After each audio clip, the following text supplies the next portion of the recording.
kuchunda chete milonga yesu linayo munhu hako iko ina katika mkongo churches haina haziheto zango to live there twene ni maji wapeuze magane hapa ni atu tukalivile hasego kuyako hana kuliwaza sala na mkongo mchomo na tambo kutambisa chambunga kwa ngola modino kwetu hitanga muno mngola kan tambula ngalme ni sege change kan tambula ngal sege change butu haza frontiera chisanda kan mona ngal tambula ngal sege change mwe mushila mwe sonuneza kapana beza ngoka padre kana yakataka ne epa ngeje suna bana nayo mukaro nyaga hitanga chiseke mu tengune ndino apila ono amna heta akwetaka ngutambula kana nanga hakuza kuzula mukulwana we yese na lesa nganda isangu hanga ya jila kan tambula ngana kishika ngwana hanu chiseke chimwe change ni waze tena unanyingika mu familia ishikoshi mu kan tambula ngana chiseke nada ufachi wa unuku saurimbo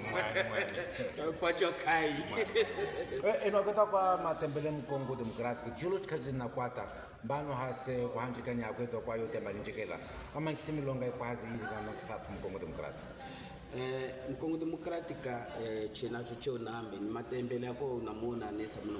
Mongola kana katika mkongo demokratika matembele aze atu amahuza ubita na fu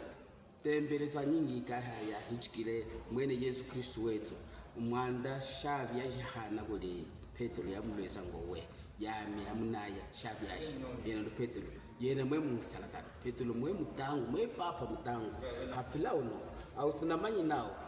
papa mwe unakaula wa kama jari makumi ya sambanoni ya sambano na yeyaze kana luntuluka lume kuwanangana uza hichikile mwene Kristo keshika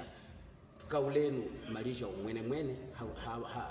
hamuta kaula akwa mahozi sasa kwa mwana wale